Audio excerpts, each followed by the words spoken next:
नमस्कार किसान भाइयों, मैं मोहित कुमार सुमन जो आज आप लोगों को फिर से बरसात के दिनों में लगाए जाने वाले बैंगन की खेती से अवगत कराने के लिए आया हुआ हूँ।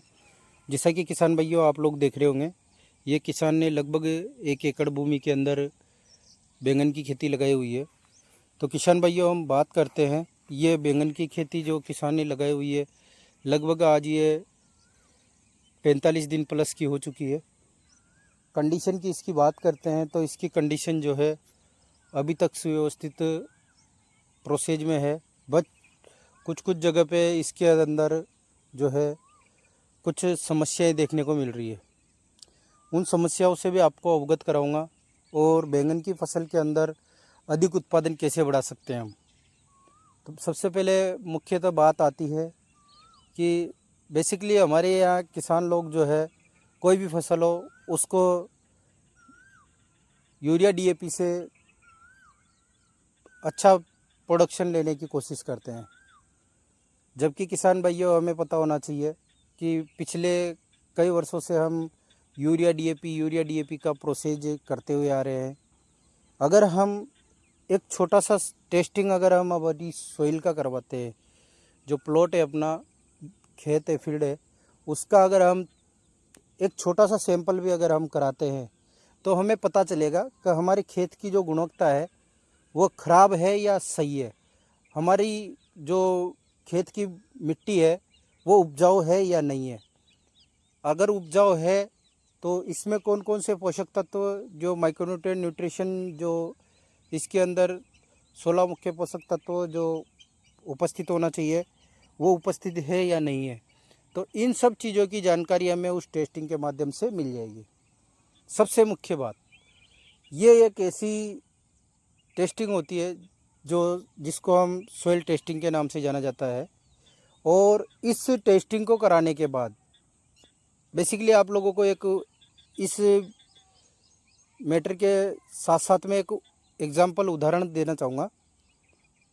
जैसे कुछ दिनों से या लंबे समय से कोई पर्सन बीमार है, अगर हम उसको बिना टेस्टिंग के अगर हम उसके ऊपर डोज से ऊपर डोज से डोज ऊपर उसको पहुंचाते रहेंगे तो कहीं न कहीं उन डोज का भी आप लोगों को साइड इफ़ेक्ट देखने को मिलेगा। इसी प्रकार हमारी भूमि के अंदर पोषक तत्व उपलब्ध होने के बावजूद भी हम उसमें बार बार एक ही डोज डीएपी सुपर या अन्य कोई नॉर्मली जिंक जैम बहुत कम लोग प्रयोग करते हैं, जिसमें एक मुख्य पोषक तत्व जो सल्फ़र होता है उसका तो कोई नाम निशान लेता ही नहीं है। अगर आप लोगों को कोई सिफारिश एडवाइस भी करेगा तो आप लोग ये एडवाइस लेने के बजाय उसको उल्टा साबित करने की कोशिश करते हो। कोई एम्प्लॉय आता है आपको गाइड करता है कि आप इसमें आप अपने फसल के अंदर ये चीज़ प्रयोग में करो, ये चीज़ नहीं, या इसको कम करो, इसको करो, तो आप उसको जस्ट अपोजिट उसको उल्टा करने की कोशिश करते हो, जबकि वो आपके फ़ायदे के लिए आपको सजेस्ट करता है। इसी प्रकार आज मैं बैंगन की खेत को विजिट करने आया हुआ था। मैं कई दिनों से अपने दिमाग में एक पोजीशन जब वीडियो कैप्चर करने जाता था तो वहाँ पे एक चीज़ सोचता था। हर बार मैं भी एक ही चीज़ बताता था किसानों को, आप इसमें ये बीमारी हो जाए तो उसमें वो डाल लेना, इसमें हो जाएगी तो वो डाल लेना, इसमें वो हो जाएगी तो वो डाल लेना। बीच बीच में मैं आप लोगों को ट्रेलर के हिसाब से ट्रायल बेस पे कुछ ऐसे वीडियो भी आपको अपडेट करता था कि किसी किसान ने क्या गलती कर दी जिससे उसकी फसल ख़राब हो गई और किसी किसान ने क्या प्रोसेज किया जिससे उसकी फसल में अच्छा उत्पादन निकला। इसी बात को मद्देनज़र रखते हुए हम आगे बात करेंगे वीडियो के अंदर। किसान भाइयों, अभी जैसे ये किसान ने जो बैंगन लगा रखा है इसमें भी सेम वही कंडीशन है, ये देख सकते हो आप। इसमें भी वो डीरी में इल्ली की जो शिकायत होती है, सुंडी लगती है, ये देख सकते हो आप। ये इस प्रकार से ये डीरी वाली इल्ली का जो प्रोसेज है यह हर जगह हर किसान के बैंगन में आपको देखने को मिलेगा। इसकी वजह से किसान का पौधा प्रोसेज नहीं ले पाता है, फल भी देने में असक्षम हो जाता है और कई दिन बीत जाने के बाद पौधे की उम्र ज़्यादा होने के बाद वो फल देना बंद कर देता है। अगर वो फल नहीं दे रहा है तो किसान करता है उठाया झोली और डाल दिया यूरिया, डाल दिया डीएपी, बस फ्री। फिर उसके बाद में उसमें मच्छर लगे, एफिड लगे, माऊ लगे, कुछ भी लगे, माइट लगे या रूट में गलन हो या रूट विल्ट हो, कोई भी समस्या आ जाती है उसका भी नियंत्रण कर लेते हैं। बस हो गया साहब, हमारी खेती हो गई। खर्चा करने के बाद अगर आप खेती कर रहे हो तो कोई खेती करने में खेती नहीं है।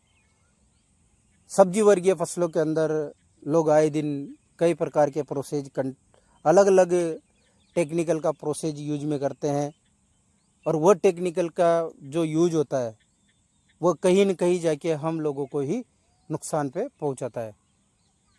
कोशिश करें किसान भाइयों, कम से कम दवा का और कम से कम प्रोसेज हम जैसे बायो सिस्टम पे अगर काम करने की कोशिश करें, प्रोसेज करें, हमारी खेती को सेफ्टी कवर दें तो हमारे लिए लाभकारी होगा। क्योंकि आप फसल की किस्म चेंज कर सकते हो पर अपनी जो निजी भूमि है उसको चेंज नहीं कर सकते।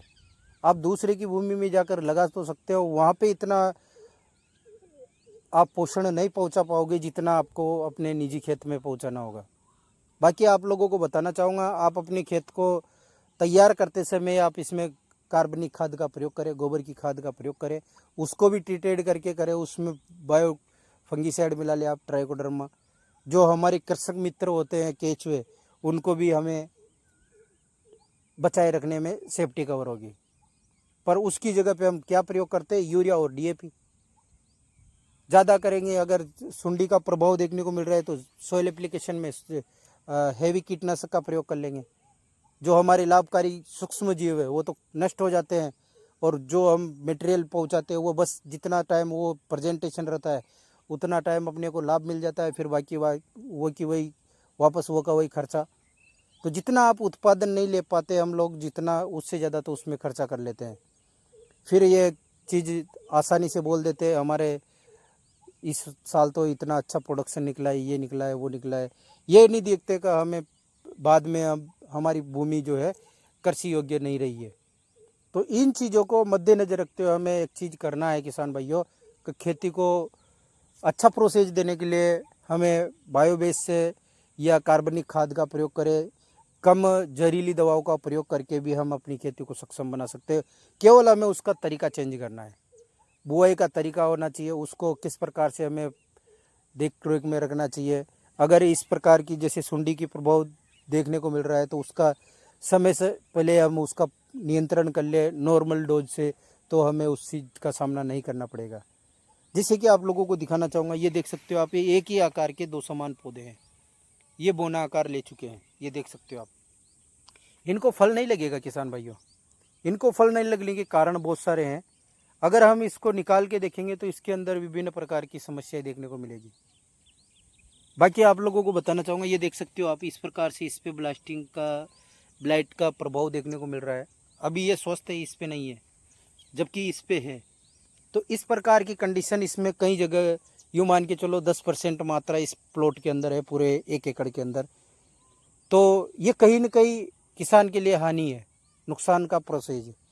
तो हमें अपनी कोई भी फसल हो उसको समय पर देख रेख तो करना ही है, उसके साथ साथ में उसमें जिस चीज़ की आवश्यकता है उसी का प्रयोग करें। फालतू वेस्ट खर्चा करने की आवश्यकता नहीं है, अगर हम करते हैं तो अपना खुद का नुकसान है। किसान भाइयों, फसल कोई भी हो, कम खर्चे में अच्छा उत्पादन ले सकते हैं। उसके लिए हमें बहुत सारी चीज़ों को मद्देनज़र रखते हुए बीज की क्वालिटी होना चाहिए, उसमें कौन सी खाद किस समय पे हमें पहुंचाना है, और इसमें कौन कौन से कीट का प्रभाव होता है उसका भी नियंत्रण कैसे करना है। इन सब चीज़ों से संबंधित मैंने अलग अलग फसलों में अलग अलग फसलों से संबंधित वीडियो अपडेट किए हुए, वहाँ जाकर भी देख सकते हो आप।